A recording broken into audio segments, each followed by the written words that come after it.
So please come and sit, because we have people watching us on internet.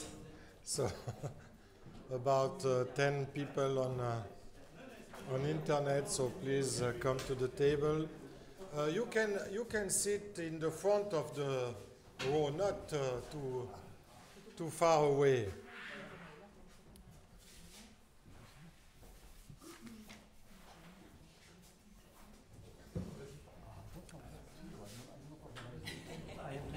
Participate. Dr. Hassan, I think it's fine with me. It's fine. With me, it's fine. Okay. So I wish you a welcome for this meeting today about international declaration and self-regulatory guidelines on journalist safety. And I have the pleasure to welcome at the table Mrs. Barbara Trionfi, who is Executive Director of the IPI of the International Press Institute in Vienna. I met her, I think, during 2 years ago when we had the meeting of the European Federation of Press Clubs, I think, maybe, in Vienna. In May, yes, in Vienna, yeah. And I also welcome Dr. Mostefa Souag, who is a friend, because now he's accustomed to visit us each time he's visiting Geneva. So, Mostefa, welcome again here. Mostefa is the Director General of Al Jazeera Network. And Mr. Fattorini also, Gianfranco, welcome here. He's consultant for Geneva Global Media here in Geneva. So I will ask you to sign the Golden Book as usual. And after I will give the floor to Barbara. It's unusual to meet here today because we have a big gathering tonight. And so we cannot use our usual conference room, so we are here. But it's also friendly place. Okay. And we have also people on internet with the streaming. So, yes, just in the signature, please. Okay. Barbara, you will open the floor? Absolutely. Okay. So thank you very much. Thank you very much for your introduction and for having us here. And thank you all for coming to this meeting where we would like to present the outcome of a project on which the International Press Institute has had the pleasure of working together with the Al Jazeera Media Network, as well as together with the Africa Media Initiative and the International News Safety Institute. And of course, and experts like Gianfranco sitting next to me has been key to the success of this project. The project was aimed at creating what is now called the International Declaration on Safety of Journalists. It's something that the idea for it came out of conversations with our colleagues at Al Jazeera, and a general concern, which is very widespread across the world, about the fact that journalists do not receive sufficient protection, although the mechanisms are all out there. We all agree that there are enough international mechanisms that aim at protecting journalists and ensuring their safety and ensuring that they can cover events independently and free of retaliation. However, for some reason, for organizations like IPI or the IFJ and others who collect the number of killings every day of journalists, these numbers continue to increase. Why that? Why that? Because of the conflicts we have, because of the fact that for some groups, for some people, targeting journalists is a way of attracting international attention.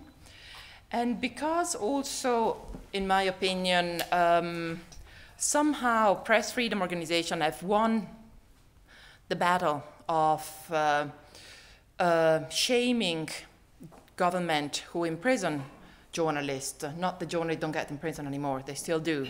But it's still, there is a very strong international pressure on government who imprison journalists or who shut down media outlets. And killing or attacking journalists, or anyway making sure that they are so fearful that they won't report independently, is the best way to stop the message, to stop a message that may be uncomfortable. So in view of all this, and we started asking ourselves, what is the problem? Why is there this discrepancy? There are UN declarations, UNESCO plans of actions, all sorts of processes by regional and global and international organizations aimed at protecting journalists, and yet the situation for journalists is not changing. What are we missing here? And what are we missing here is clearly the implementation of all these documents and all these processes. How can we bring primarily governments to implement these documents is a very tough question. The UNESCO has started some years ago a process which is very important, and which has at least succeeded in bringing the issue to the table. Now there is much more awareness about international mechanisms and about the fact that impunity, meaning the failure of government to punish the perpetrators of crimes against journalists, is the main cause of such attacks. And yet, very few governments have implemented mechanisms that are aimed at stopping the violence and the attacks against journalists and bringing the perpetrators to justice. And those who have, in many cases, have failed to succeed. I'm talking about governments such as Mexico or Pakistan, which have implemented mechanisms aimed at protecting journalists, and yet the violence has not diminished. The violence against the press has not diminished. What we all have felt for some time is that the missing group, for some absurd reason, if you want, in this process that has started and recently was led by UNESCO aimed at promoting journalist safety, and that saw the cooperation of a lot of civil society organizations and NGOs, the missing group were the journalists themselves. The press itself, the media, did not participate in this process.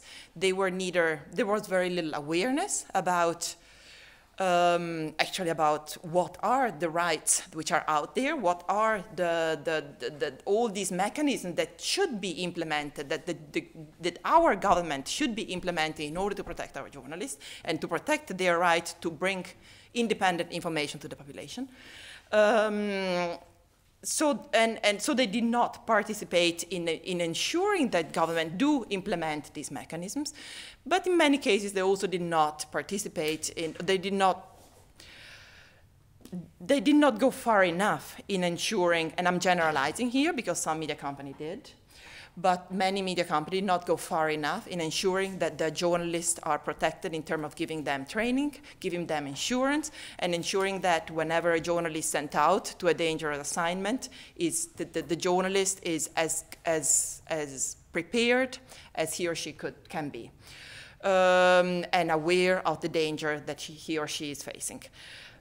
This is something that we have started to, we are trying to change also with the International Declaration. The innovative aspect of the International Declaration, and I'm sorry, I don't know if we have some copies for the participants. Sure. Okay, on the table, yes, there are some copies in the back.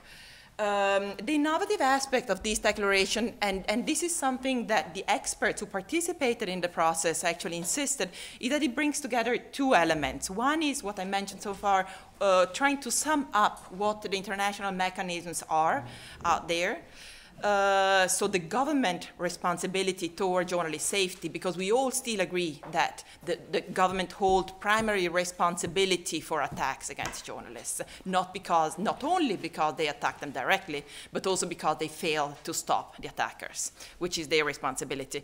But also the declaration looks at what some call best practices within newsrooms and within media houses.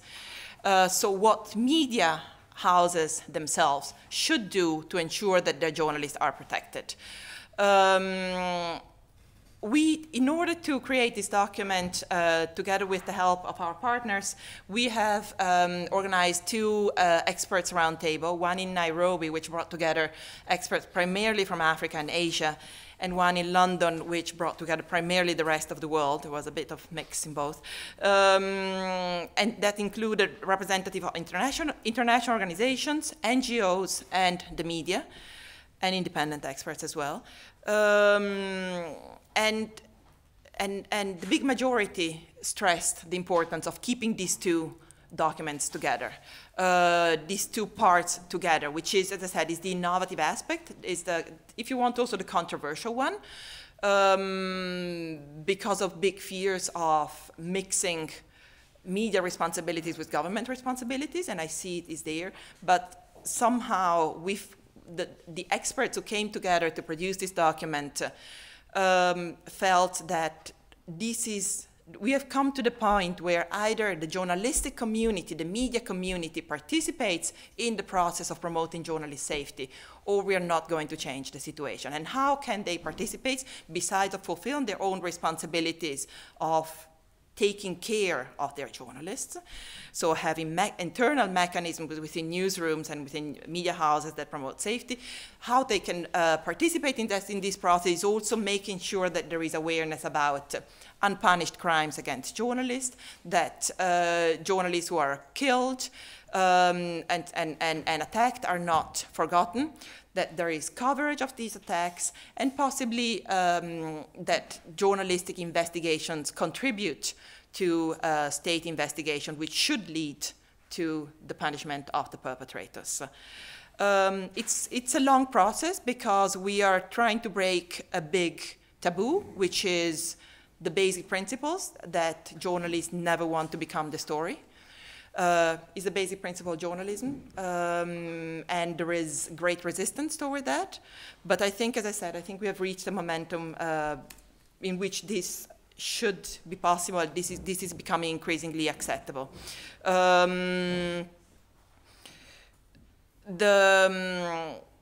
The document, as I said, it saw the participation of about over 70 experts who themselves represent big communities of journalists. IPI, we represent all our members, obviously, the IFJ as well. So it included a big portion of the media and of the media community and press freedom community and so on. We took advantage of experts who also ensure that whatever the guidelines which are there are entirely in line with the existing international guidelines. They're neither weaker nor stronger than the existing one. We welcome, however, additional input because we feel it's pretty perfect, but we certainly welcome input because we believe that the more people, the more experts, the more journalists that participate in this process, the better this document and the stronger this document will be. And also because in the end, the participation of the media community in the process will hopefully mean the endorsement of the principles which are included in the document itself. So I can give you my contact I'm very happy to give you my contact at the end of this press conference. Feel free to send me any feedback, any input you may have, and we will certainly take it very seriously and continue to discuss it with the experts who have helped us in this process. Thank you very much. Thank you, Barbara. So now I have the pleasure to give the floor to Dr. Mostefa Souag from Al Jazeera. Good afternoon, everybody, and thank you for coming. I believe when we started working on the concept of having an international declaration on the protection of journalism, we in Al Jazeera, and I'm going to be talking about our side because Barbara already talked about the whole thing in general, we in Al Jazeera started from our experience. The challenges that have been faced by Al Jazeera and by its reporters and by its offices in so many places in the world. And that experience, I believe, led to the kind of principles that we participated in creating here in this declaration. Al Jazeera, for example, just to give you some examples of the challenges that it faced, was, for example, denied access to so many countries and so many areas, even in countries where it's supposed to be working. And that's the first thing, to prevent our audience from having information, which is a basic right, is to deny you access. Then you get access to the country, and you are denied access to information in so many countries. And therefore, you have to start working on all different ways to find something to do your job. And quite often, when you get information from sources other than the official ones, sometimes you're accused of doing things that are illegal in the country, or you are working with, I don't know, terrorist groups, or whatever. Any kind of accusation is a good accusation for certain authorities.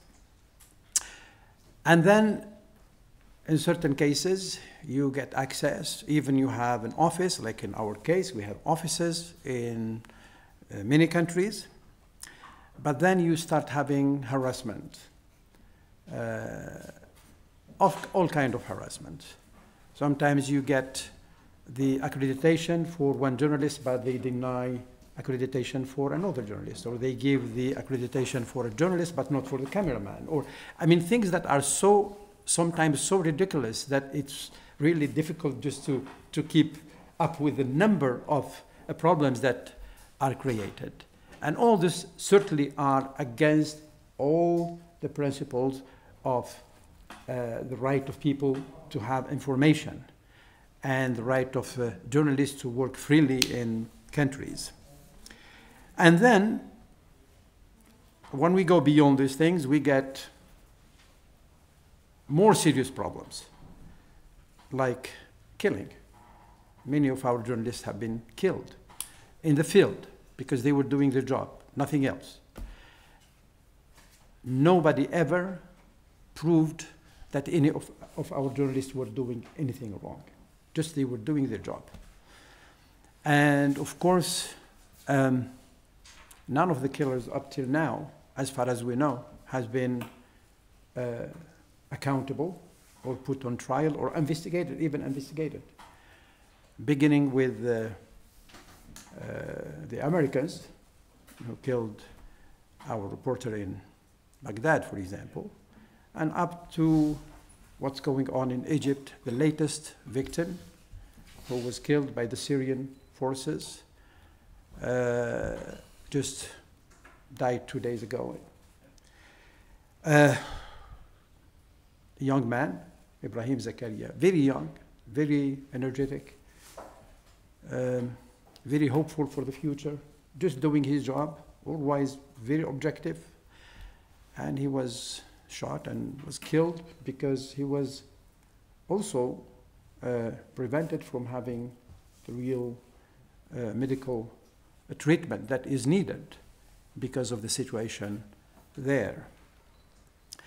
In addition to the killing of many, we had our people arrested in so many cases for different, extension of time.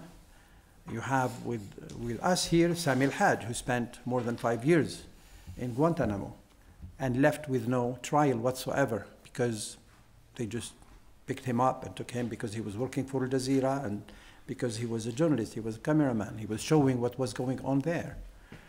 We have our friends who spent months or years in Egyptian jails. Some of them were released with no trial whatsoever because they couldn't find anything against them. But after spending 3, 4, 6 months, 8 months, etc., some of them were sentenced to many years in jail with no proof whatsoever against them. It's all the politicized legal system that impose on them such heavy sentences. And some of our reporters or our people who work, cameramen, etc., for example, in Egypt again, were sentenced to 10 years in absentia, even though some of them were never in Egypt.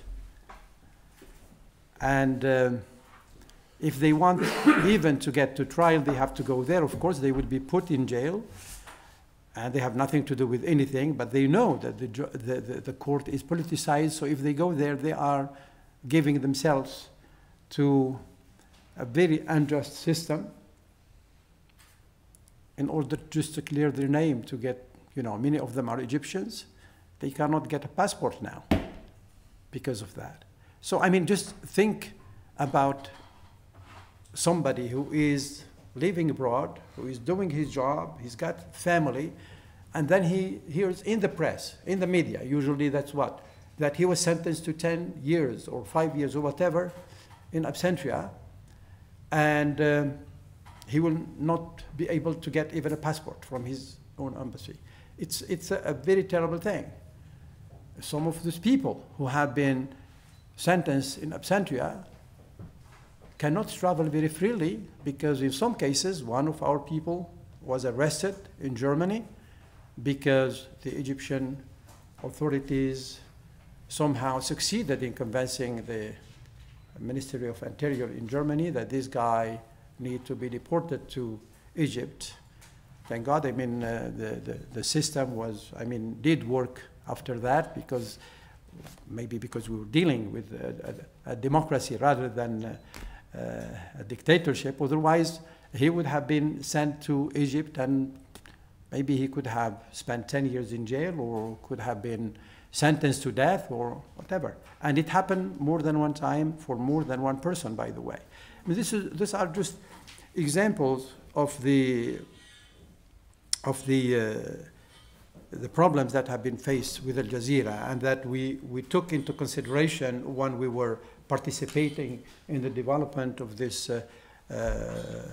proposal. I would call it proposal now till we get we finish with it. Of course, in many cases, government claim that they have nothing to do with harassing the reporters because it's not the police. It's what we call the baltajiya and they are people who work for the secret police, but they are civilians, and they just go and beat up a journalist or break into an office, a bureau, and break equipment or steal equipment. A lot of our equipment in Egypt was stolen. We don't know where it is. And we are talking about hundreds of thousands of dollars. And of course, the government would say, I have nothing to do with it. But we know people who do this kind of things are working in one way or another with security. In certain cases, our offices were either broken into, destroyed, burned, like with Al Jazeera Mubashir's office, they set fire to it. It's that kind of things. And of course, how can you work in an environment like this? Every time we say, and again, we are talking about Al Jazeera's experience, but I know it's not only Al Jazeera. When our people were in jail, for example, in Egypt, the 4 of them at one point, 5 of them at one point, we know that there were more than 60 other journalists in Egypt. They were in jail. And we know that there are people in jail in so many other countries. So, I mean, people, media people in jail in so many countries. So when I talk about our experience, I'm talking about the media experience with oppressive regimes, regimes that actually don't believe in the freedom of the media or the freedom of expression, and they are so afraid that they don't allow even people to do the minimum. Sometimes all you need to do to be given is the minimum, so you can actually do some of your job. You are not given that. So this is just one example. When we talk about, for example, that we need governments to actually create a secure environment for the media, very honestly, I mean, most of the time what we are talking about is the governments themselves. They are the ones who create problems for the media.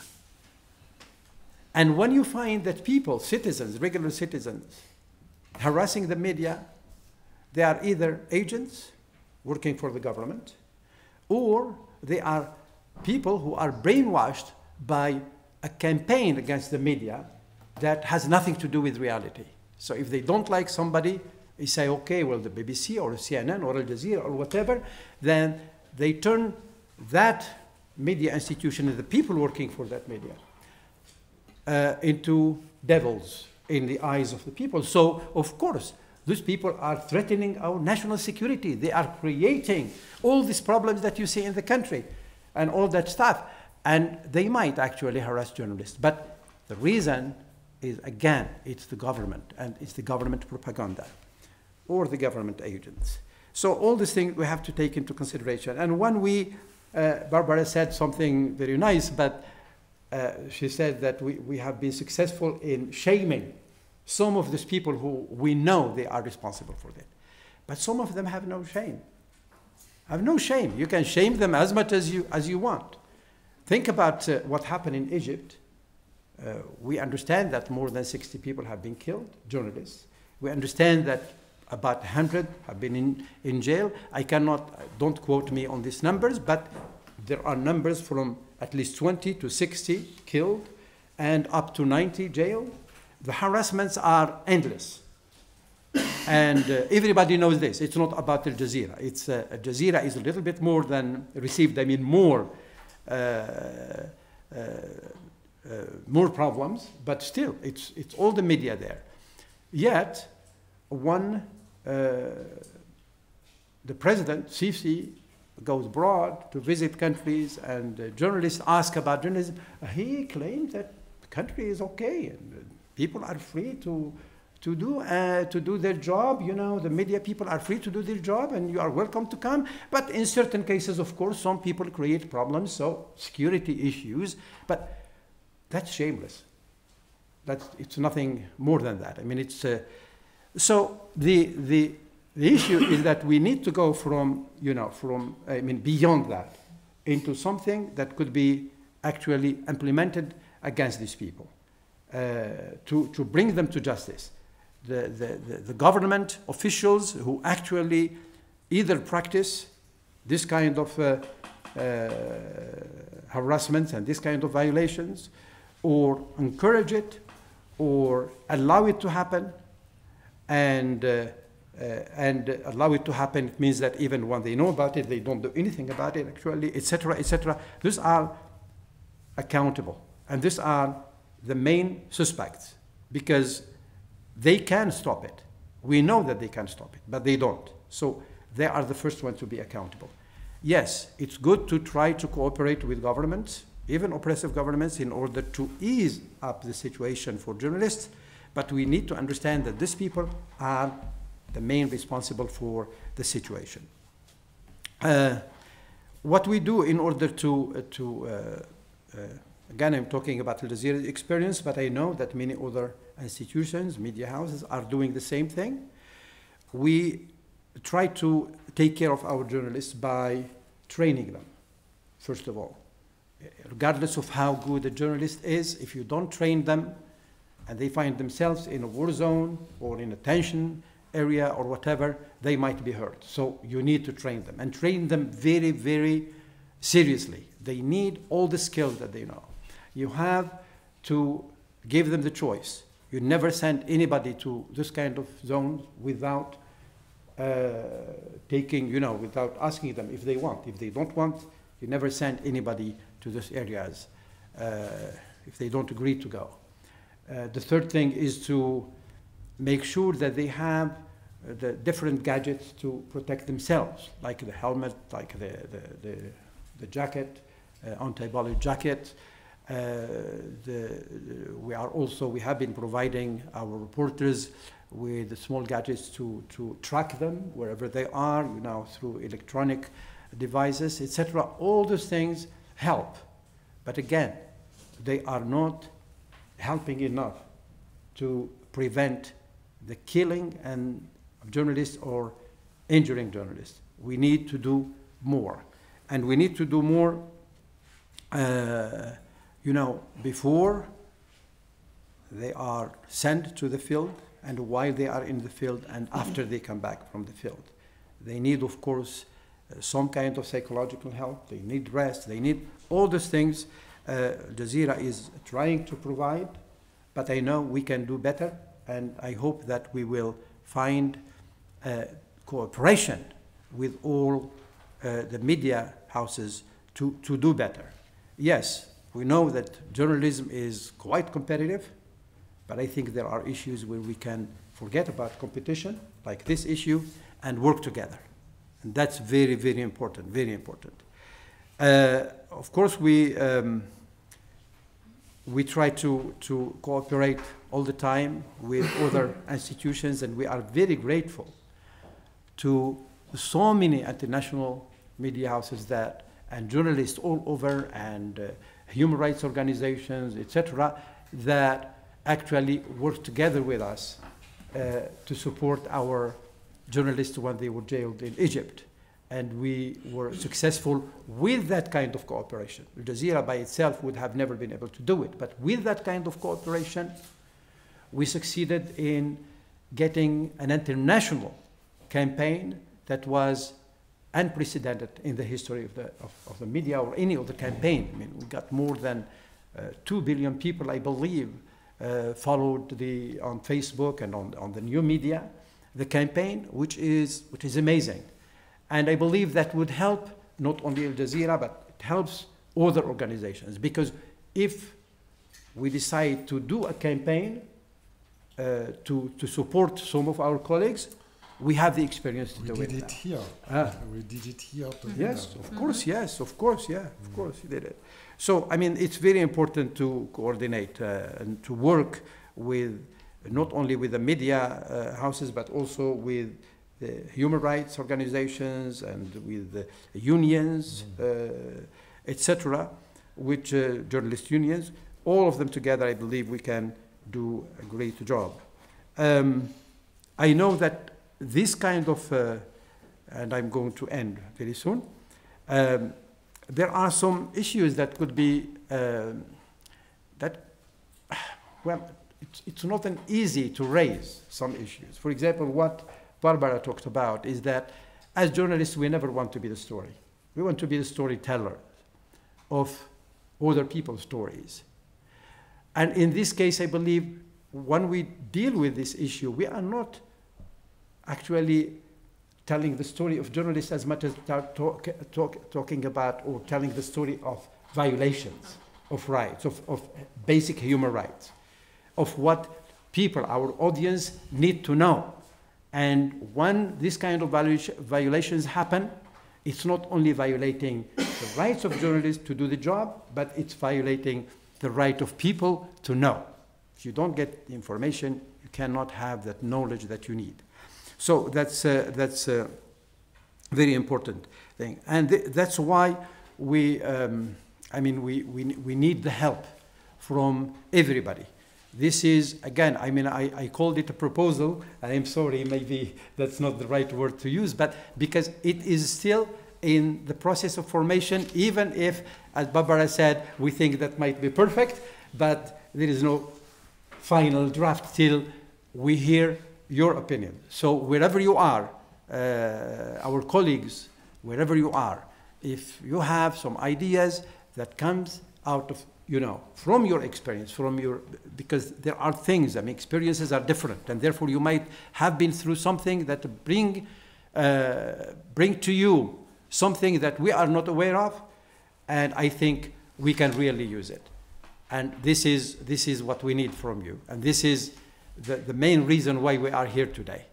It's to tell you that the declaration should come as a result of all your ideas and opinions in this respect. Thank you very much. Thank you. Thank you, Mostefa. Now I have the pleasure to give the floor to Mr. Fattorini. Yeah.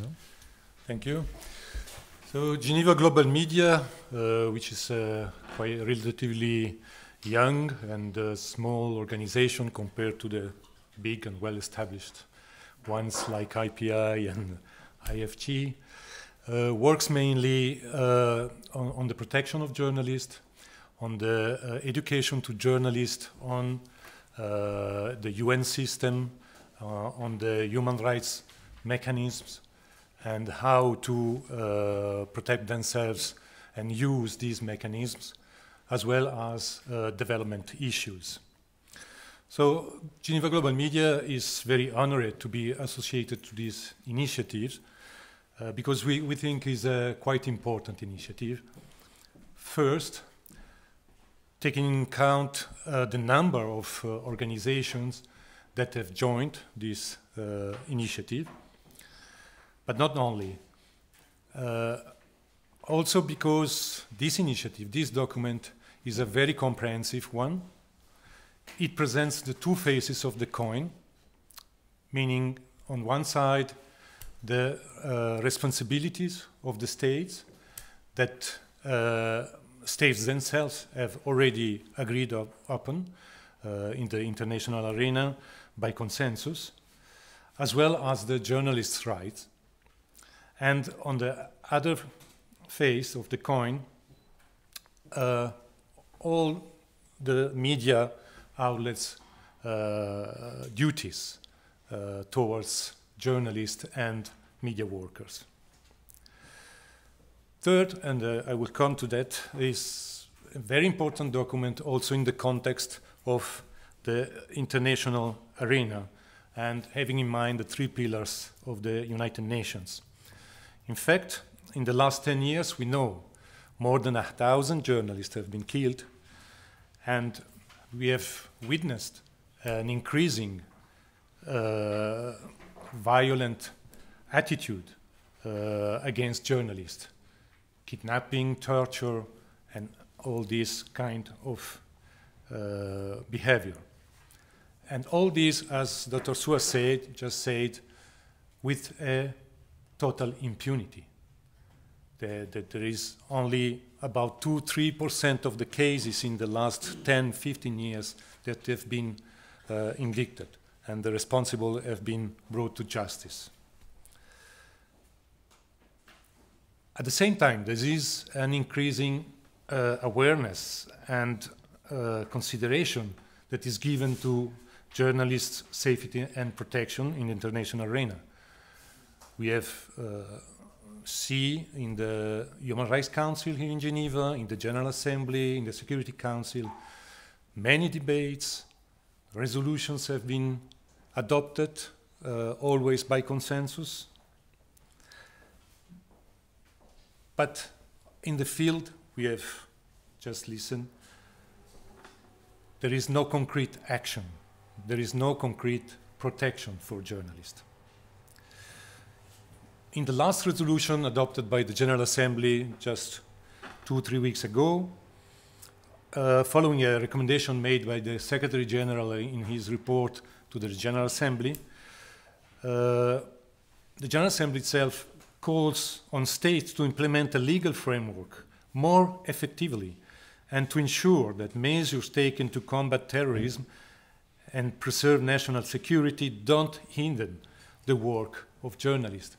And this is true everywhere in the world, where war is going on, where government calls on war, even in the Western democracy. And what is happening now in France is quite worrying for all of us. I said the third reason for which we consider this document quite important is in the international context, having in mind the three pillars of the United Nations: peace and security. There is a working group working on a declaration on the right for the people to peace, and big powers, namely from the Western democracies, USA, European Union, UK, has said clearly, we think there is no right to peace. So, second pillar, development. Development, there also. There is a working group going on for years and decades, and is still stopped. The work, there is an obstruction for the implementation of the right to development for the people. So the third pillar, human rights. And here, journalists have a quite important role to play for the development of human rights. And also, as Dr. Souag said, access to information, the right to access to information for the people, to have a clear idea on what's going on in the democratic countries, and also where there is a trouble or a war, where the issue is not only of violation of human rights, but even crimes, war crimes and crimes against humanity.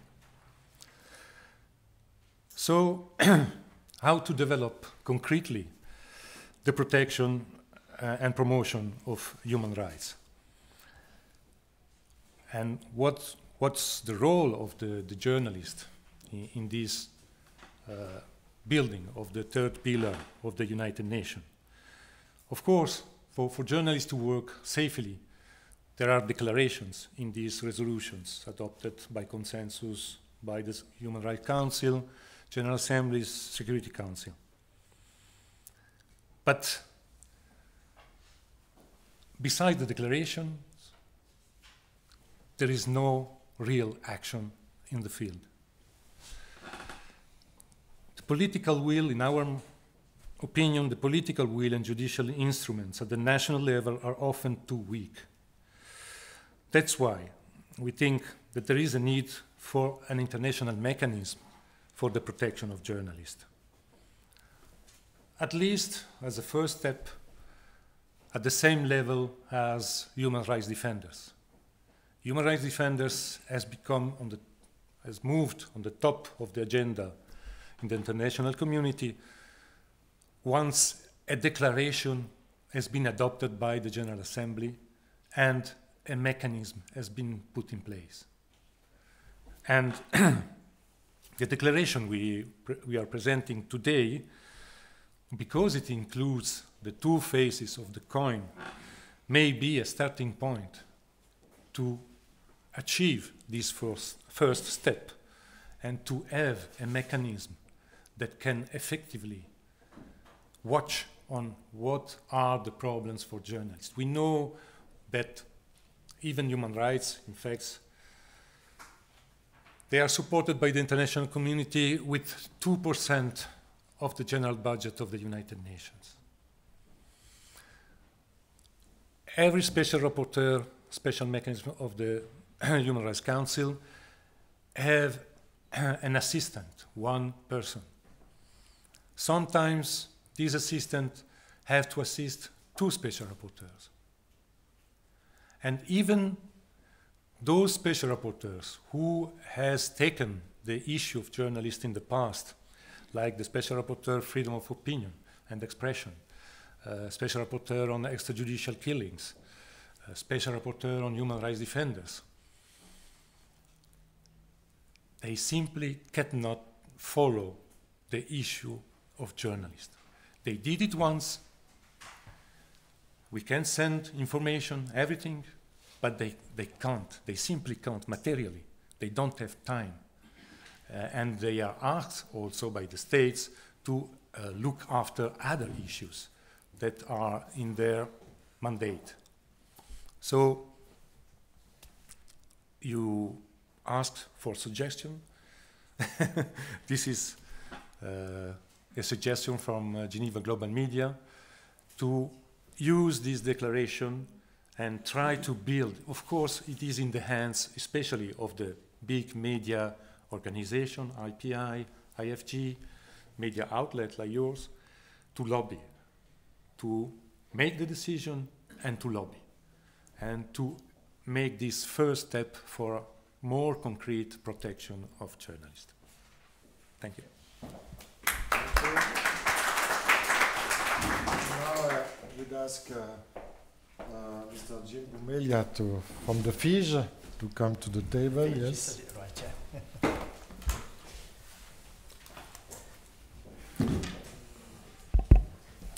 International Federation of Journalists, yes. Okay, thank you very much. Hello, everybody. Can I just start by, on behalf of the IFJ, by thanking the Jazeera Media Network and the IPI for inviting us, to this launch. And indeed, very often, we don't pay enough tribute to activists like Dr. Hassan, who's here taking pictures, and Sami and Barbara, who was so committed to help put an end to the killing of journalists. So many thanks, for your commitment, and congratulations for putting together this declaration. I mean, this year is important. In fact, every year is important. But at least, I think now, our joint efforts seems to have pushed that issue at the top of the global agenda.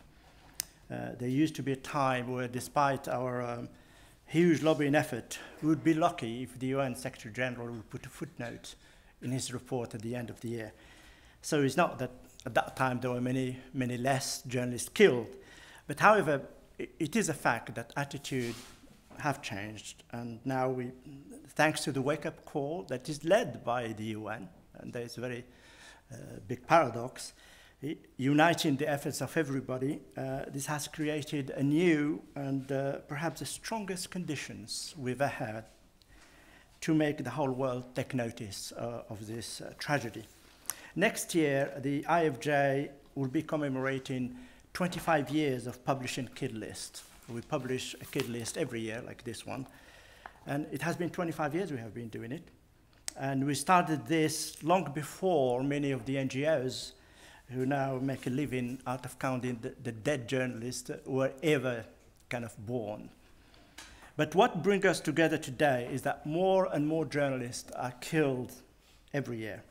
And it's not just in place of war and conflicts. Also, I understand that that is a big issue for media organization.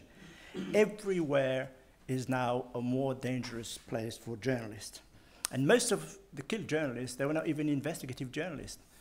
The vast majority are just local, big journalists, and every week we pay with the life of a reporter, a life of a cameraman, a support worker, and unless it is a well-known Western correspondent, the world barely notices. And all the statistics that has been said before indicate that there has been little or no prosecution at all in no less than 90% of the journalist murders worldwide. And this meant that it is almost risk-free to kill a journalist. Murder has become the easiest, perhaps the cheapest, and the most effective way of silencing troublesome journalists. From the massacre of the 30 journalists, it was the biggest one in history that took place in the Philippines 6 years ago, to the current forgotten war in Yemen, and you can talk at length, the catastrophe of Yemen, what's happened to journalists there. The murdering of journalists cuts across geographic and political boundaries. And it is perhaps today the single greatest threat to press freedom worldwide. And one thing, however, and I agree with all the people who have spoken, Dr. Souag and Barbara, and also kind of Gianfranco, that civilian government authorities, which include the judicial and the law enforcement institution, remains terribly weak in most countries and are incapable or don't want to bring those murderers to justice. So it is therefore crucial that these declarations like this one emphasizes once more the obligations of government to prosecute the killers and abide by UN resolution and international laws to protect journalists. We particularly welcome the guidelines in the declaration that define the obligation of media organization. Now, we tried, and I will open a parenthesis here, quite a while ago, and we got our fingers burnt when we set up the International News Safety Institute, hoping to create a global organization on safety that will bring together not just union of journalists, but also NGOs and employers. And I can only say good luck with this new initiative. We launched the idea of having this global organization at an IPI Congress, which was held, I don't know whether Barbara was around, it was in Ljubljana in 2002. And if you just allow me, just very briefly, to recall some of the arguments that was put by the AFJ at the time when the General Secretary of the AFJ addressed the IPA Congress. And this argument, 13 years later, I just heard them again being put together by Barbara. I'll just quote a couple of things. It is shocking that despite the killing of more than 1,000 journalists over the past decade, most journalists have little or no direct knowledge of the protection that they're given under international laws. He also said every journalist on a foreign assignment should carry a copy of the Geneva Convention with them. They should be ready to confront any official or soldier with evidence that journalists have rights under international law. Now, that might sound naive to you kind of in hindsight, but it was and still remained very, very correct and very relevant.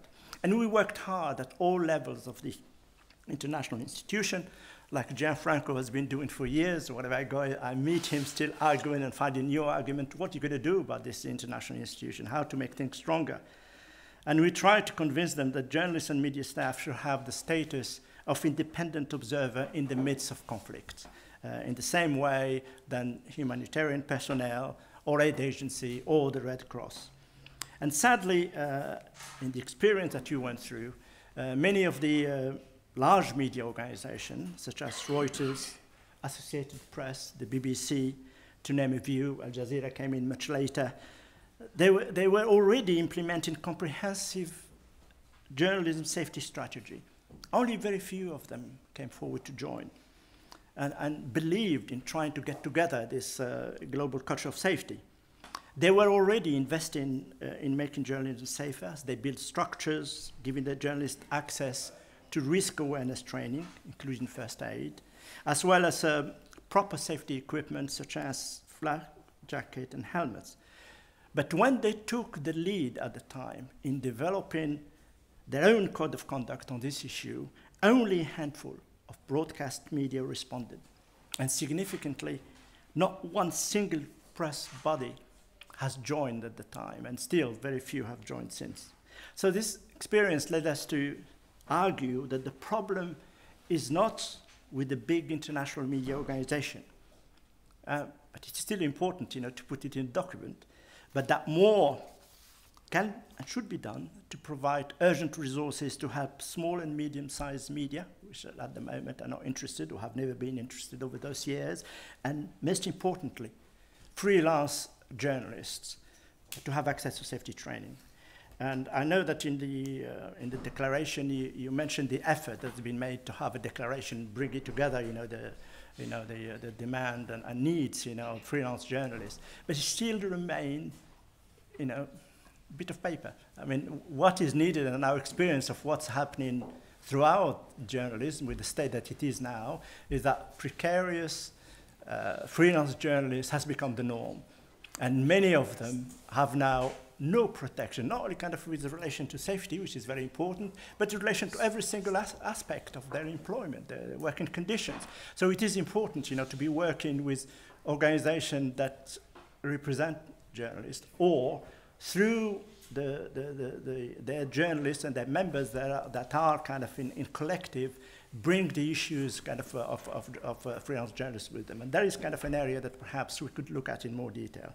So I didn't go through all this to upset you, to demonstrate that our endeavors are not terribly kind of are hopeless. But on the contrary, I want to make the case once again that we should remain unrelentlessly determined to continue building our campaigns and international initiative to confront this crisis. It is a long process. I think Barbara says it's breaking a taboo.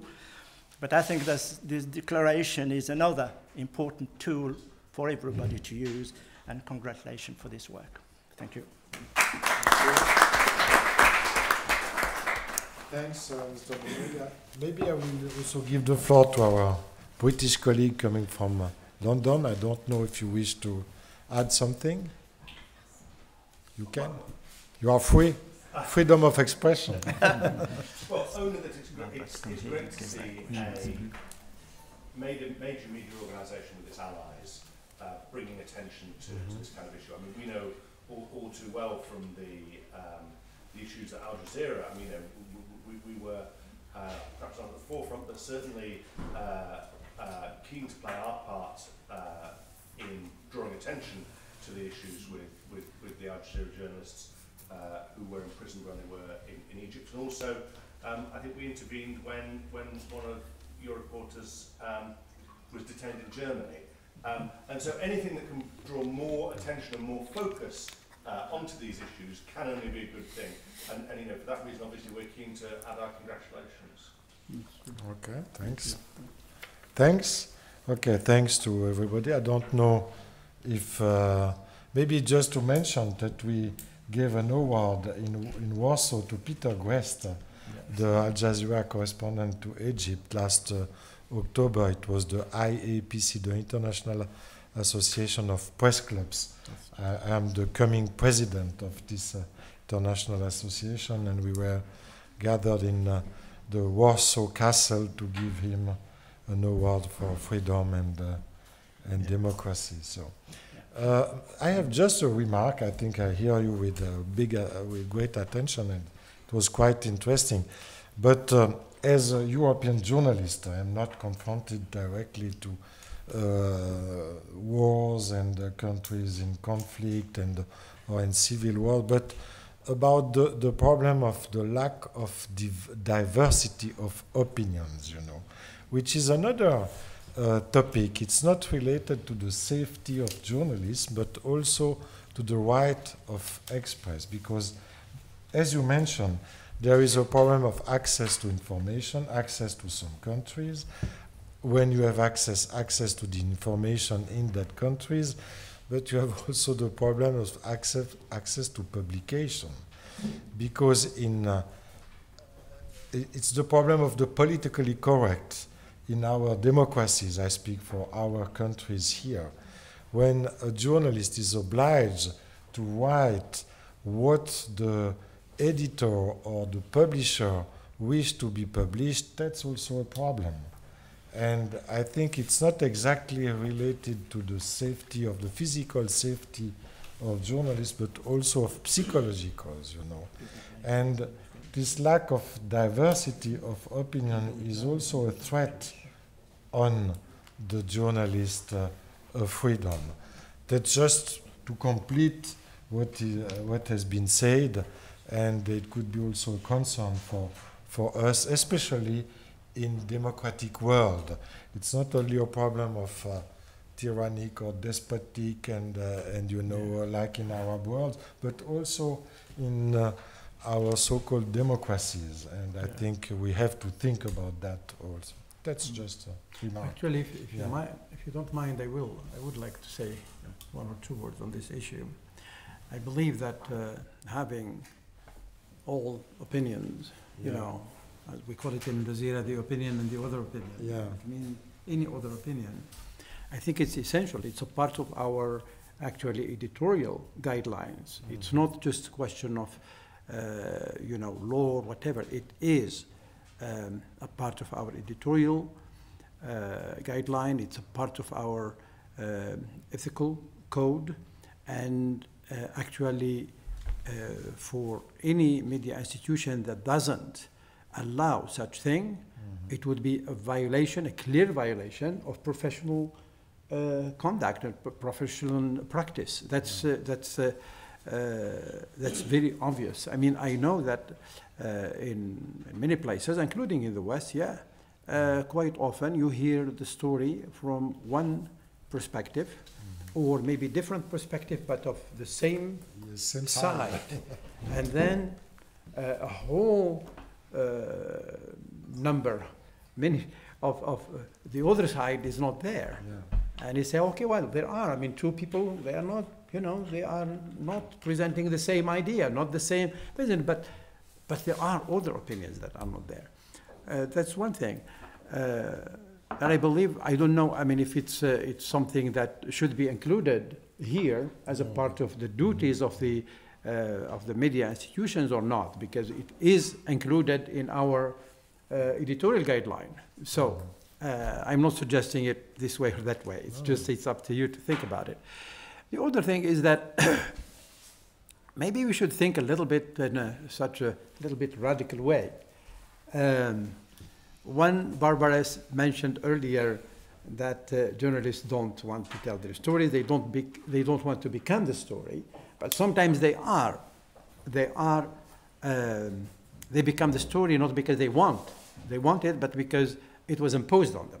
I mean, when you have a journalist being killed or being imprisoned or whatever, that is a story, regardless of whether that person is a journalist or not. So they become a story, not because they are journalists, but because of what happened. However, what can journalists do? Can we start thinking maybe outside the box and think about what we can do, not only the government or the international organization? One thing that I suggested once, and I know it looks like not only taboo, it looks like kufr. The big thing is that at one point, if you have a dictator who is responsible as a head of state or as a head of the police or something, responsible for the killing of journalists or abusing journalism, whatever.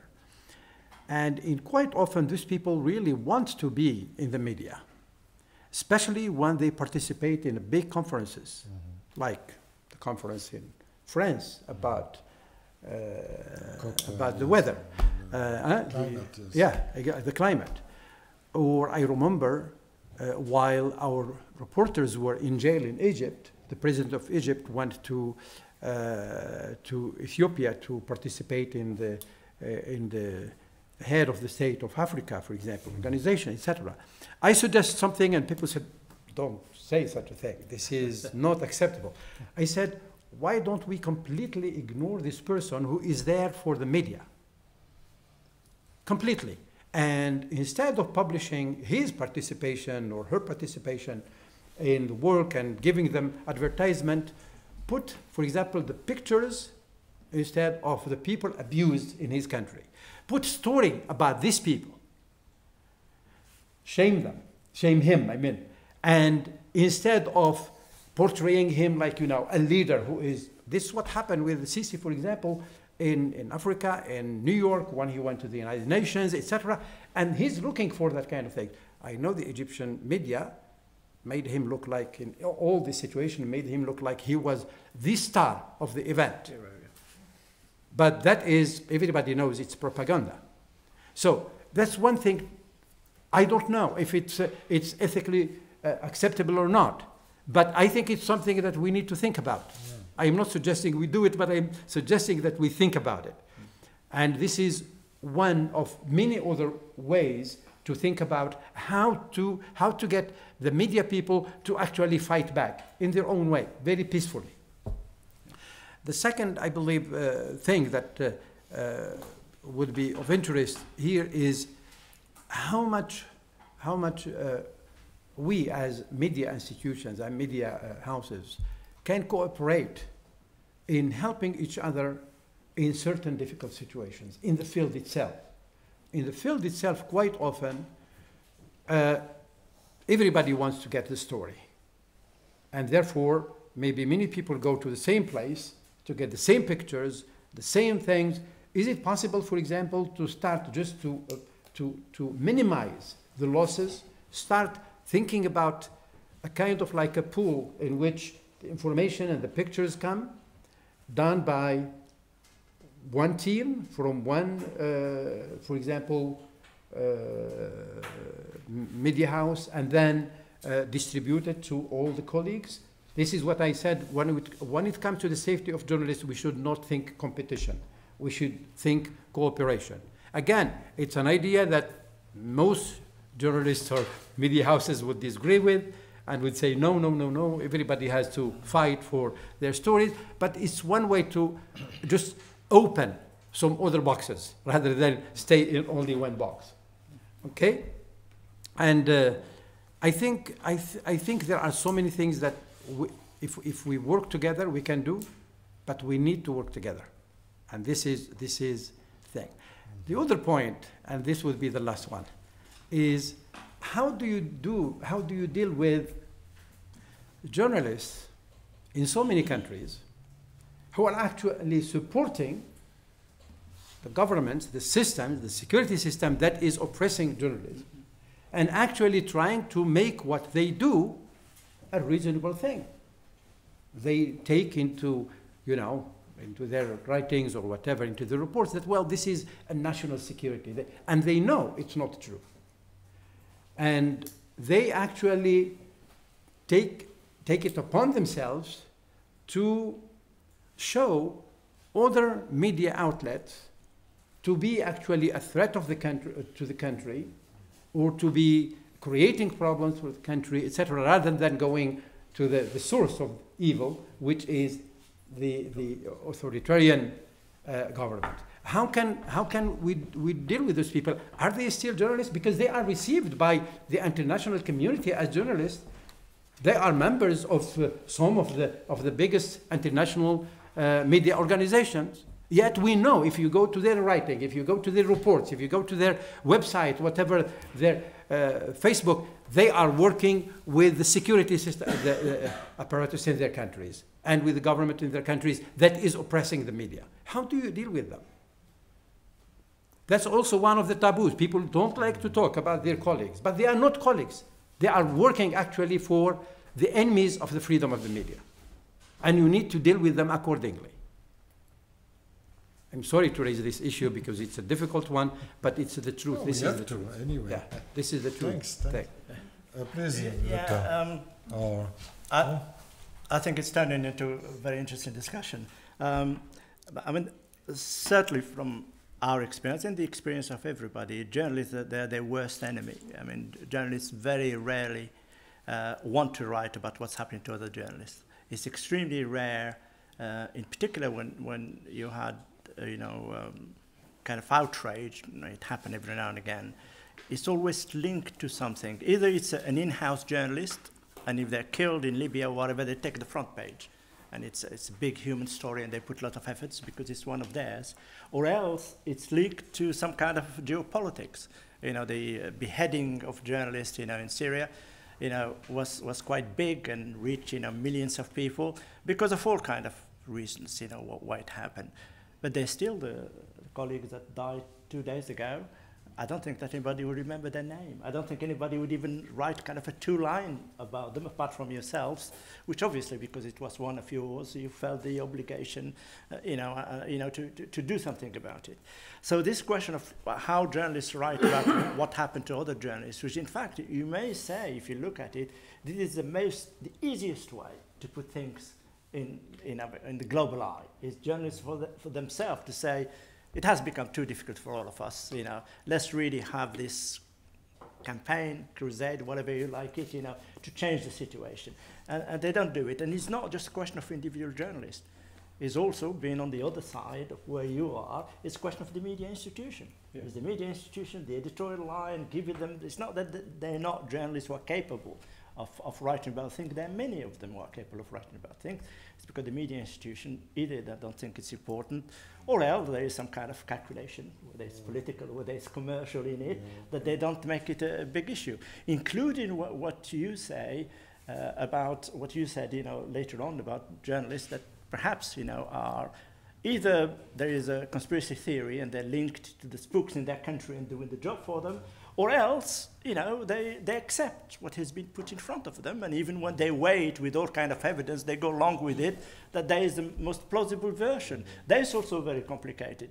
But what we have and we try to do is have a space for journalists. That's where we are a trade union of journalists, you know, journalists sitting together. And I'm sure you know, Dr. Souag, what's happened around the time where the situation was very difficult in Egypt.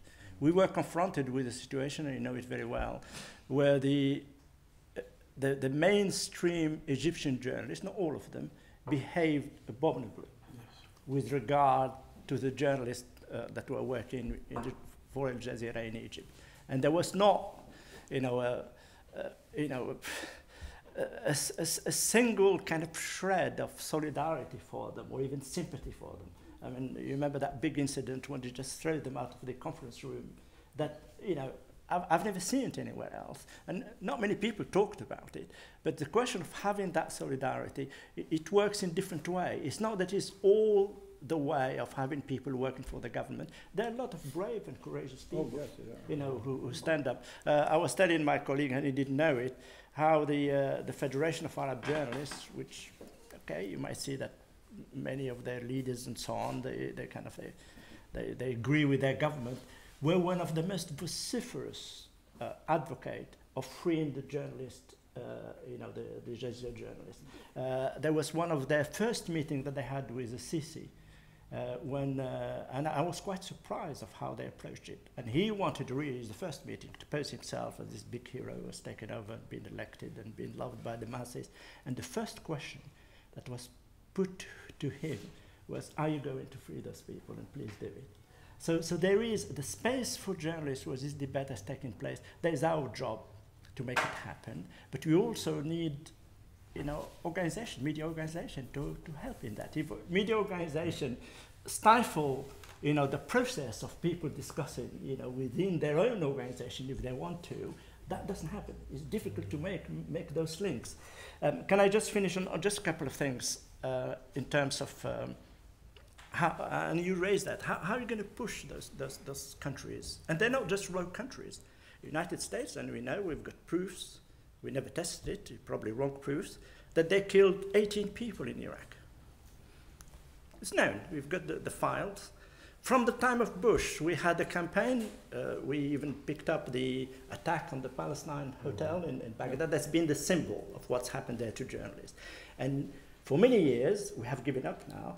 Every year we used to go to the American embassy, put a letter, and you give it to the president. You know, there was an inquiry, we were not happy with it. He said, can you reopen the inquiry? And when Obama came to power, he said, that's great, we've got new blood there, they're going to reopen it. And nothing, they don't even respond to anything. So when you get the mother of democracy, I don't know whether I should call it that one, you know, refusing to abide by international kind of, you know, rules, what do you think about the Gambia or countries that are at the other end of the spectrum? Of course they want. So the question of where you're going to break it is very important. I just came back from a trip to Palestine 10 days ago. And of course, I'm sure you all know, the situation for journalists now is very difficult. But the Palestinians start looking to us for the first time, trying to push us to go to international courts. And there is very big debate going on there, especially to do with whatever the government is doing in assigning all kind of international instrument to allow them to do it. But now it's the concrete. They're taking some files are long forgotten because nothing happened, putting them together and trying to ensure that they are credible and competent files to go to international court. And there is something, I'm sure that when they're going to do it, many of the media institutions will just ignore it, it's not happening. But it's a credible test. It never happened to us in any of the people, and there are plenty of journalists killed all over the world, where their organization, their families, the people around them, are saying, let's go to international court. And there's something that I hope, you know, Jazeera as an institution would think very much and take, you know, that process very seriously. Thanks. Maybe Barbara, you come sit here, take a seat and come here. No, sit down and take the seat and join the table. Yeah.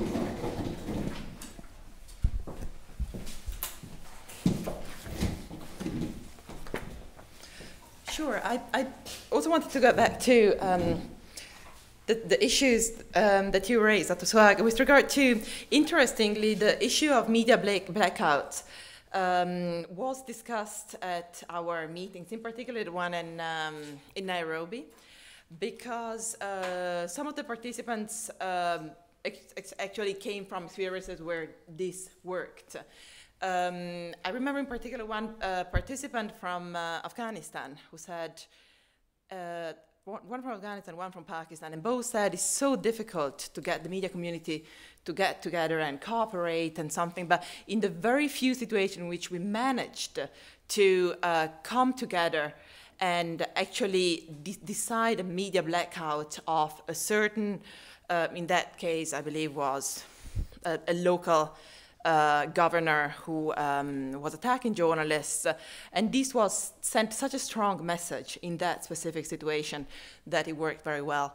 I think these are unique cases. At one point we felt about adding something like that in the declaration, and then we took it out because we felt it wasn't an idea that everybody shared. As you said, there are media organizations who say we cover the news no matter what. A news agency will cover the news because that's what they do. So it was there, but eventually it was removed from the current version. We can consider whether it should go back again. What I think, whenever we look at what works, I think that every country, every situation is so unique that we need to, certainly we can learn from experiences in other countries, and we need to take examples. That's why also we wanted to include the term best practices in the declaration, because we need all this knowledge, we need to share this knowledge, but every country is unique. We have tried for years to move, to translate a protection mechanism that worked very well in Colombia to Mexico, and it failed in Mexico. It did absolutely nothing. We are working, for example, IPI is working in Turkey, and in a situation that seems absolutely desperate, where numerous journalists are faced with tens and hundreds of cases, legal cases against them, an option a possible way that we're looking at is the strengths of the Supreme Court that so far in Turkey has been acting very independently. So I think really every country, and as you say, like you have to go to the country, you have to talk, you go to Palestine, you talk with the Palestinian journalists, you know what works for them, and it's unique. But I think that we need, exactly for this, we need a global conversation on these issues. We need to have these type of conversation more often, more global, around the world, and eventually push this issue. And this is also what the International Declaration would like to do. It's nothing new in here. These are all actual we know about. It's nothing new. But let's talk about it more. That's why I suggested the idea to be discussed, not to be included. Yeah, yeah. No, it's not something that you include no, in such a declaration. Thing, yes, yeah. But it's. I thought it might be time for journalists to start thinking about this thing. Yeah, and exactly. if we get to the point where we feel comfortable with them, professionally, ethically, etc., then we can say, okay, what are the situations where we can agree on having that kind of blackout on certain person who is real criminal or something? That's what I meant. But I didn't want to suggest that it would be here. Certainly. Oh, it's another problem. It's it's like the storytelling, always in the same same side, and so the goods and the bads, sometimes it's one, it's another country. It's also a problem we have to tackle with. Okay, but that's another. Yes. Gianfranco, yes, please. Yeah, maybe just a short word about this discussion in the second round. And I think all the elements that have been brought and put on the table by Dr. Souag and Jim and Barbara really advocate for the establishment of an independent international mechanism for the protection and safety of journalists. Starting from your point of view, plurality of opinions and not only in difficult. state-owned, but also in private-owned media. Of course, and also the fact that journalists have difficulties to speak about what happened to journalists and to investigate also, because of course they are on the field to investigate on what is going on in a country and not what happened to a colleague. And really all these issues advocate for an independent international mechanism. Thank you. Good, thanks. Yes? Sorry, I don't know if there is a question. Yes, sure. No, please, now it's time to give the floor to the assistants. So I don't know who would like to take the floor. Gaëtan. I nominate the people who is I'm the vice president. Yes, of the press club, of the Swiss press club. Yeah, I'm a war journalist for 15 years, and I had been for 5 years head of the foreign desk, news desk of the Swiss Broadcasting Corporation. So if we come back just to the last word that is interesting, why media don't talk about journalists having problems on the ground. This is the kind of talk we do have quite often when something happening to journalists. And what is often decided, except when it's a big story, is that, okay, should we talk about journalist story? Is the audience interested about our own stories? We don't want to bother people with journalist stories. We are not the stories, as you said at the beginning. And this is the very first answer we got when we are wondering about this kind of questions. But I have to say that personally I have been now giving conferences about working on the field and war zone and these kind of stories to private companies, to clubs, to the public in conferences. And there's lots of interest. And they had lots of questions, not about my experiences, but about what happened to the Al Jazeera journalists in Egypt, because we talked about them on the radio and the media. So the interest from the audience is apparently here. But we have, when I say we, editors have some difficulties to admit that finally, yes, sometimes we are the story. On the second point, I wanted to make it about collaboration between journalists on the ground, because we say often editors don't want us, or everybody wants to go to do the story, even everybody's taking the risk. But the people on the ground, journalists, we are helping each other cut a lot. I would say, even when we are concurrent media, our editor absolutely believe that we are just fighting each other to have the best stories. But okay, maybe I shouldn't tell that, there's an editor here, but we help each other, doesn't matter. And then everyone does his story in his style, and he has the best story, doesn't matter.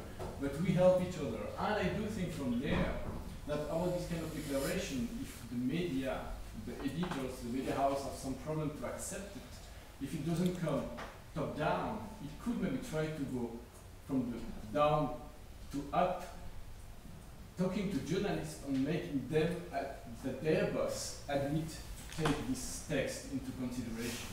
Because I don't know, you said that you talked with many experts, many medias to write this text down, but from there, how many medias, editors, said, okay, we will take this text by the world, we will have it in our media room, and we will really follow it. I don't know if you could answer this question. Sure. Actually, quite a few, but just probably because we picked the right people. I mean, no, I fully agree.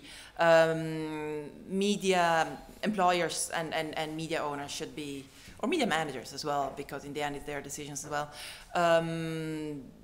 As a generalizing, are not caring enough, are not having. Putting in place mechanisms which are strong enough to protect the journalists.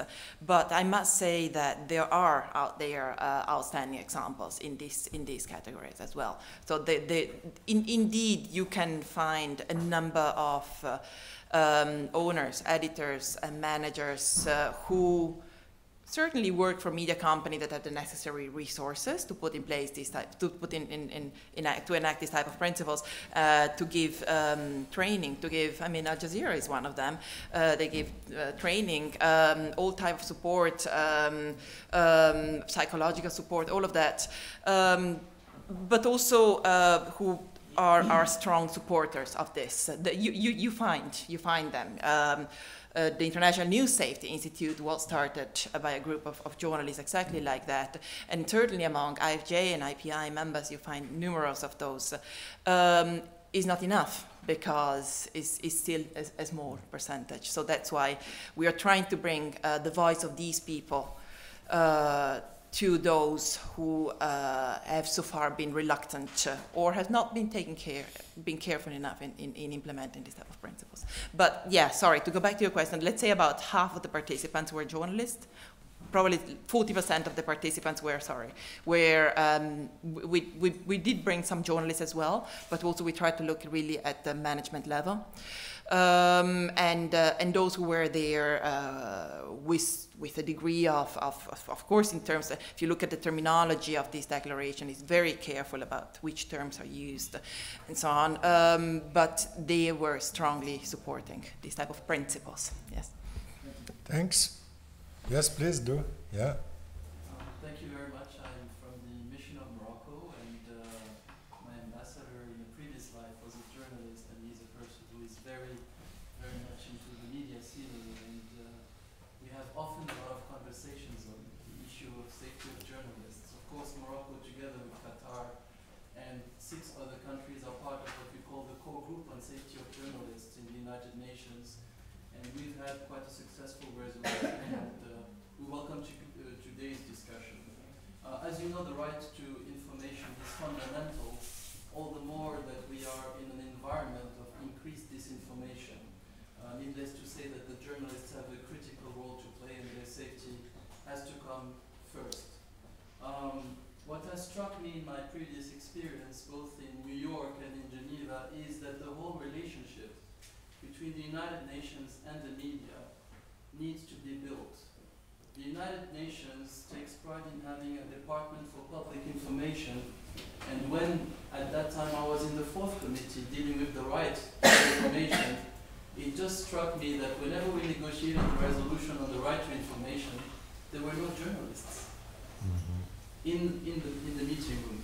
This is just to say that the journalists and their interaction with the United Nations is a declining one. And you notice it here in Geneva especially, where you have an increased decline in the number of foreign correspondents accredited to the Palais des Nations. And here I would like to strike a word of caution, because, okay, New York remains the sexy part of the United Nations, but there is also the United Nations in Geneva, there is the United Nations in Vienna, there is the United Nations in Nairobi, and of course everywhere in the world. What struck me in the intervention of Dr. Souag is the importance of training for journalists, and I would go further.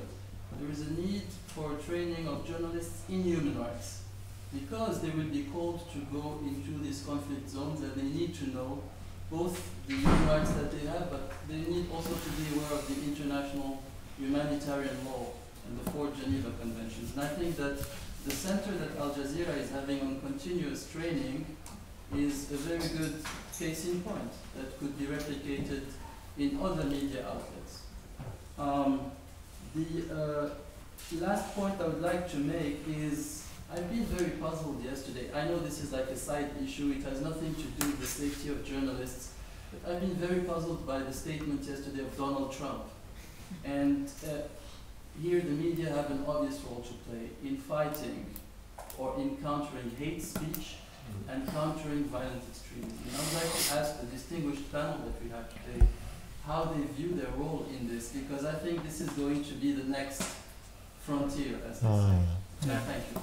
Thank you. So just first remark about the declining of the number of journalists accredited to UN. That's completely right, because I am working here at the Swiss Press Club since 17 years now, and the number of journalists has dramatically fallen, maybe by 50%. There are still, but there are retired journalists and not more active, the majority of them. But unfortunately, it's not only for UN, it's also same thing in Brussels, same thing in UN in New York. That's the problem of declining of real journalists. Now yes, we would do the website. Everything is completely confused, and unfortunately, the professional journalists are also declining, and that's also the level of journalists who is declining because of that. I think it's a temporary crisis. I hope so. But yes, unfortunately, that's the case. Yeah, and that's a big concern for everybody here at the table. Yes, Giancarlo. Thank you. Yes, I wanted just to thank the distinguished representatives of the Kingdom of Morocco to raise this issue that is very important for Geneva Global Media, the education of journalists on the UN system and the Human Rights Council mechanism and how to use it. And well, we hope we can develop our activities all over in Africa and elsewhere. Thank you. I just wanted to say something. Sometimes at UN, when they discuss, they ask journalists to go out. Yes, it can happen too. Yeah. Yeah. Actually, I'm really very glad that our colleague here raised the issue of the relationship between the United Nations and its agencies and journalism. And I think it's not a question only of the declining numbers, because declining numbers might not be a direct result of some kind of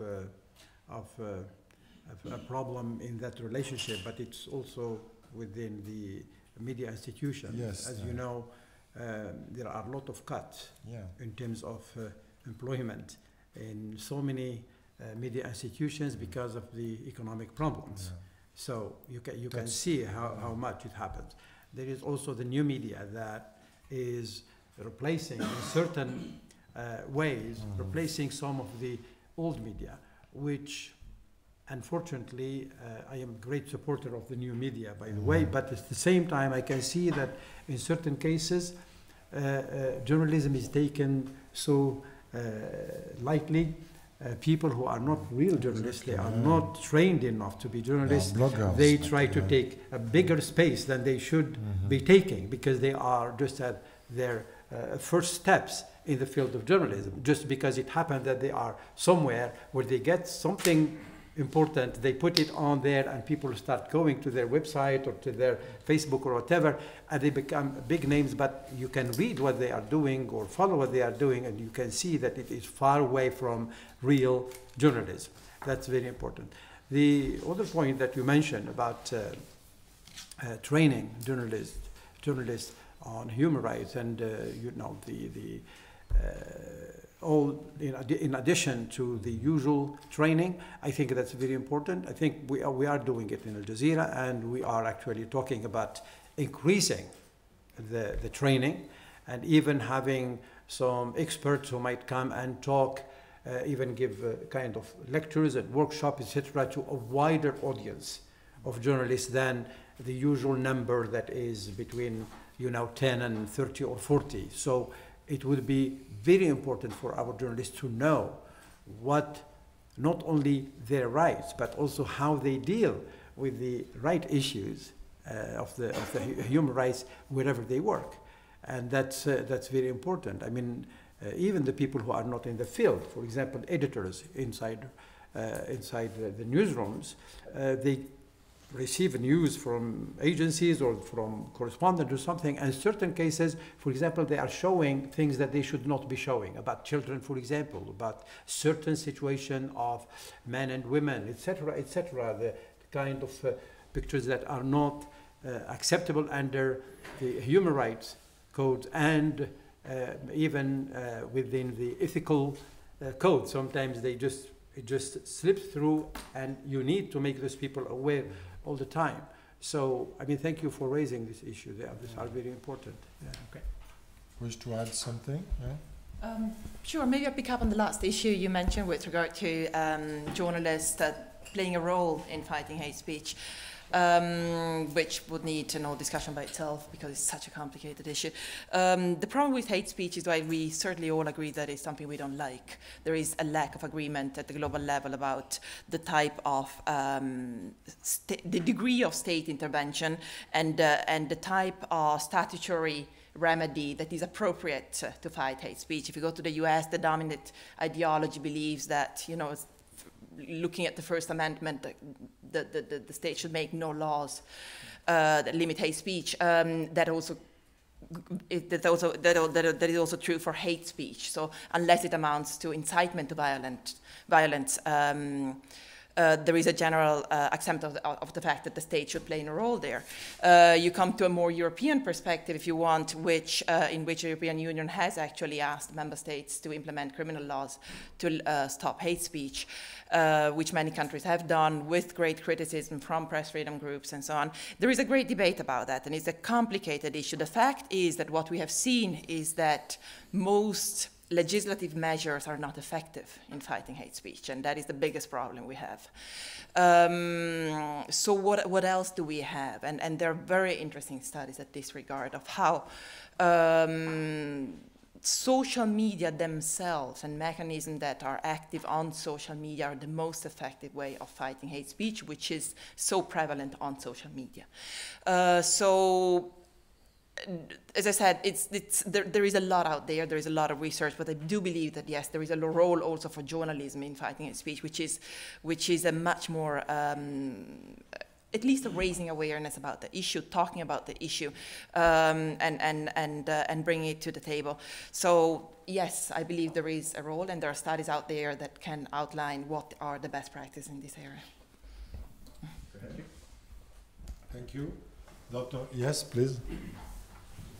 Thank you very much. I'm, in fact, neither media nor journalism. I work previously with WHO. Much of my work has brought me in touch with journalists and journalism in general, and particularly in the field. I've read the declaration, and quite frankly, I would describe it exactly as one of the gentlemen at the top table described it, that this is nice, all full of nice words. I don't think anybody would disagree with that.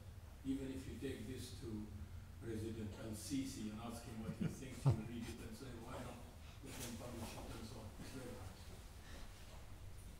It doesn't bring anything really powerful and new.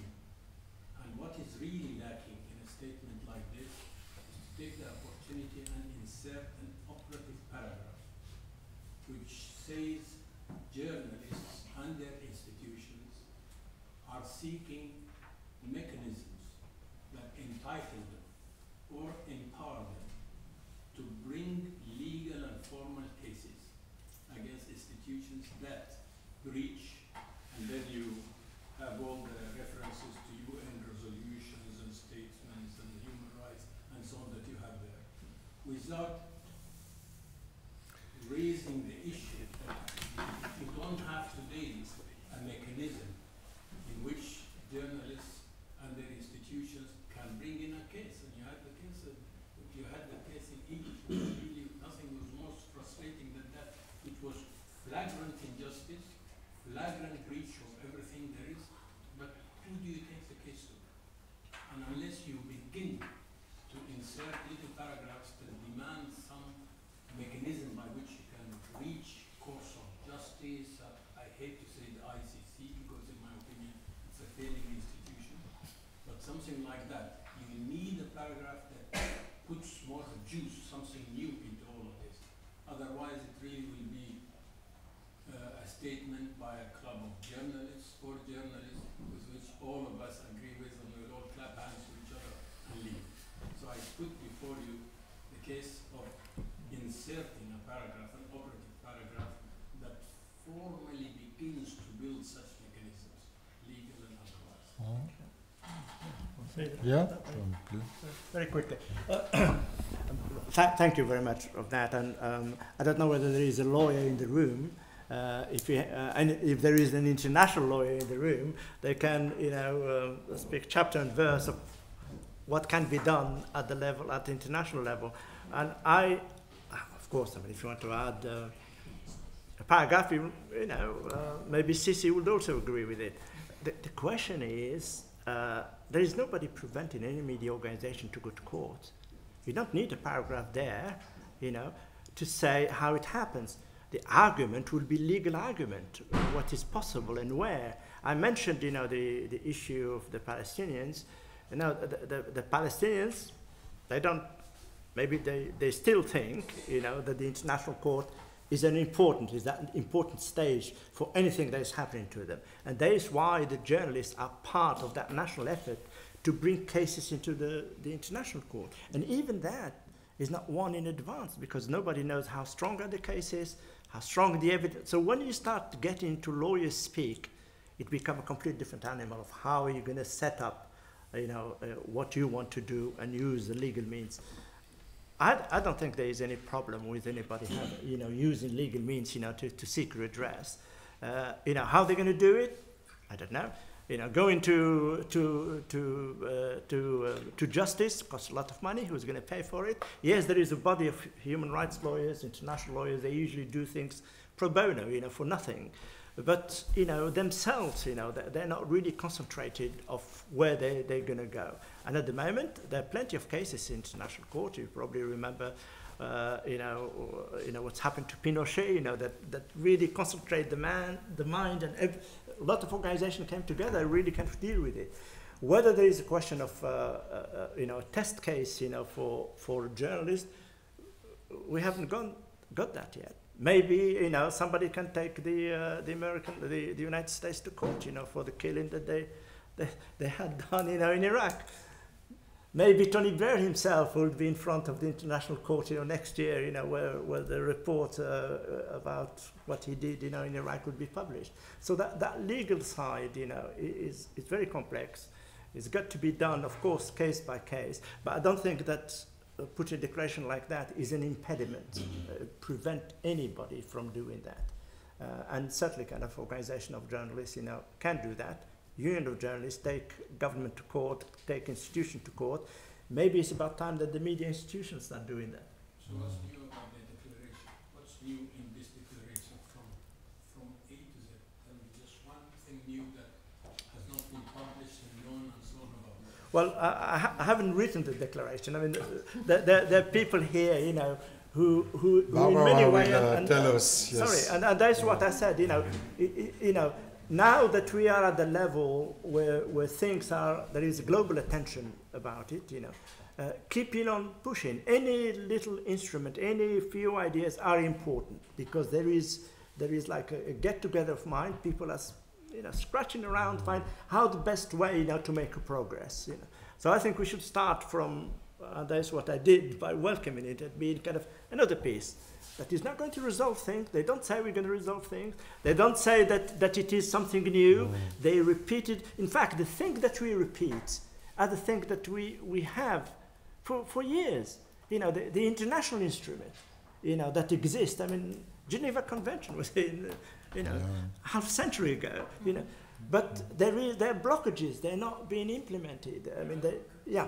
Can I answer the question that I posed? What's new? And I think that's extremely important to tune ourselves to this.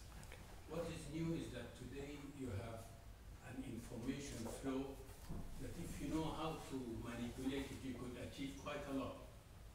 Barbara mentioned the social media and so on, that's one of them. But there is so much that today an incident happens, 5 minutes later it's practically over 3/4 of the world within minutes. Yeah? That's what's new. And if we are here under the premise that journalism is important, that freedom of speech and freedom of information flow is important, that misrepresenting facts is a crime, that stopping the flow of accurate information from one place to another and trying to make an impediment to it is yet another crime, and so on. If we start with this premise, then I think it is only one step further to say, give me a forum in which I could submit such a case. Give me a forum in which I could at least plead to these journalists that have been not only killed, but even prevent it, and not just the press people, but not only the journalists and the reporters, but all their entourage. You've seen the last incident was a cameraman who's standing there just taking a picture of something on the job. I think with that premise, if we say that now we, as representing the body of journalism and their institutions, really ask for a forum, a platform in which cases that breaches all these important things may be brought forward. And sit back and work. And sit back and call and see who supports it. And we'll see what an avalanche of support you're going to get. Because today, journalism, you're a former journalist who get your salaries for doing that job. It's your breadwinners. But look at the number of journalists and information flow people that are around the world today. All of us, with our little computer, with our smartphones and so on, contributing to this, and consumers of it. I think if you ride that wave, I have a very strong feeling that you may be bringing to yourselves exactly the platform and the forum in which you could have an audience that will be ready to condemn those who stand against the way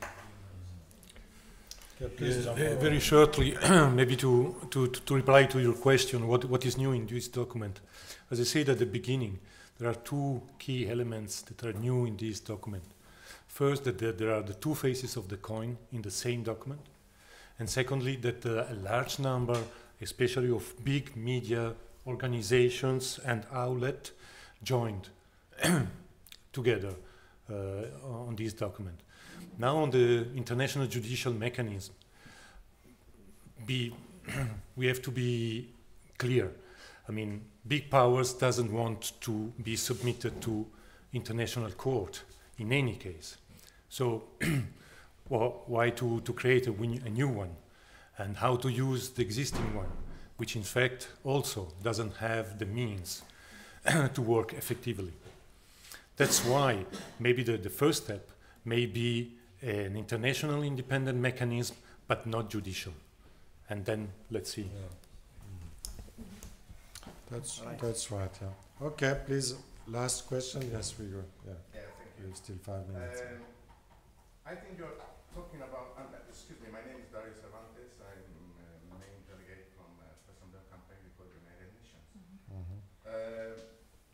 Are you talking about a new declaration in the sense that this is another one than that one which was already adopted about 3 years ago? Or is not, or it comes to complement the other one? I cannot tell because yes, Press Emblem Campaign is the organization who is protecting the journalists and who implemented yes the decision of the United Nations to protect journalists, and it was because there is a declaration already. Yeah. It was adopted about 3 years ago. Exactly. Yeah. So That's which new about between this declaration and the other one which was adopted already? it's not. It includes the UN declaration as it is mentioned, but as yes, I'll let you answer. Yeah. No, it's exactly what you were about to say.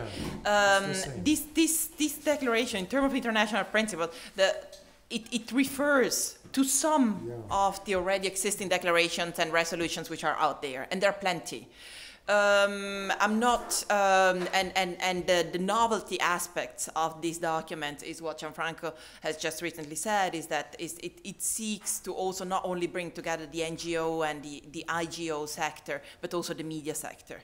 So that is the novelty element. Now, I'm not worried about reiterating principles. I think the UN itself has a number of resolutions and declarations on the same issues, and I think the world will continue.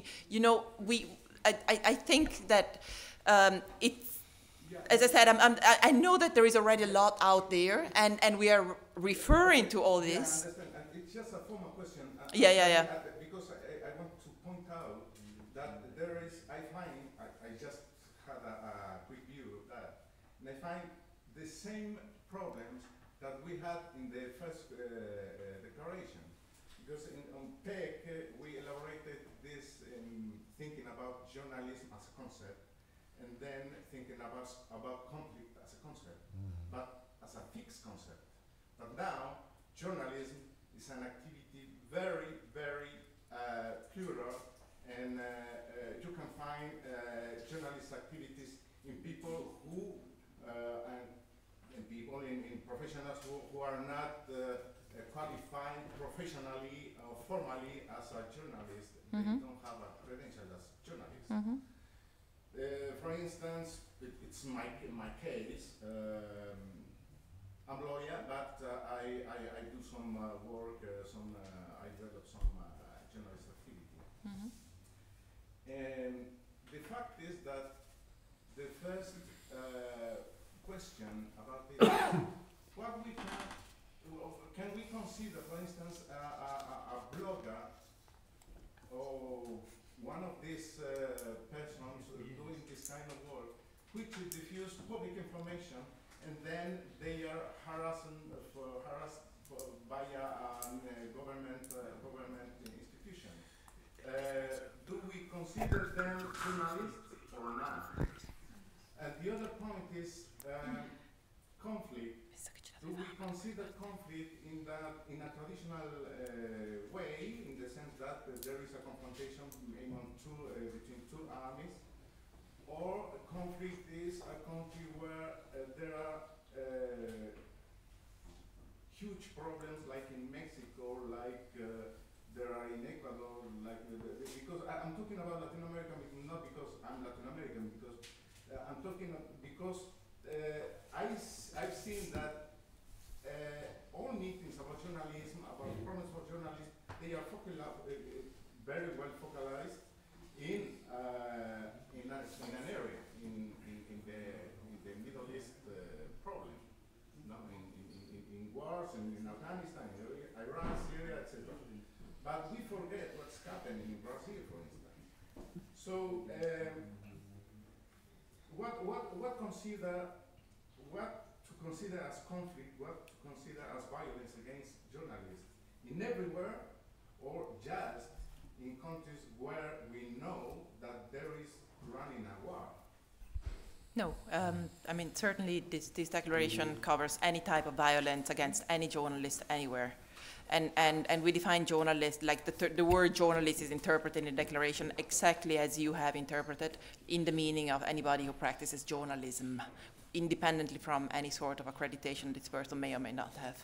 So yeah, it is interpreted very broadly, and it specifically also the language does not aim at focusing only exclusively on conflict, because as you rightly say, the majority of journalists are killed in areas which are not considered official conflicts. So yeah, absolutely. I think it's important to speak maybe later between PEC. I am also a member of the PEC and IPI, just to coincide, join the forces. Yeah, absolutely. Exactly. So I think we had 2 hours discussion. I think it's maybe time. I have one last remark. It's maybe time to conclude. So thank you for your questions. Now we'll give the floor for the conclusion. So Barbara, please, and we can also share a drink after the discussion. Yeah, first of all, thank you again for all your input and your participation in this event. We have been talking a lot about the need for cooperation, for solidarity, for working together, and we would like to end this meeting on a very important note, and I was asked to announce the signing of a memorandum of understanding between the International Federation of Journalists and the Al Jazeera Media Network that is going to happen here in front of your eyes. That's good. Okay. So we've got all these wonderful witnesses, yeah. We will take a picture on our website. Attends, il faut que je te donne.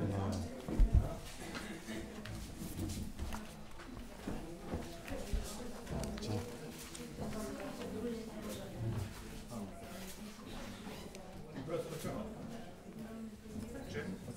Today is the 8th. 8.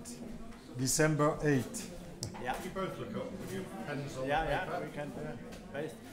We're going to do a shaking of hands and an exchange. J'arrive pas à trouver sur notre site les assises du journalisme. Parce que tu as mis, on trouve Falciani, mais on ne trouve pas les autres. Parce que j'en ai pas mis, on n'a pas filmé. Ah. Mais on ne trouve pas l'invitation, elle n'est pas... Je n'ai pas trouvé justement. Parce que je voulais...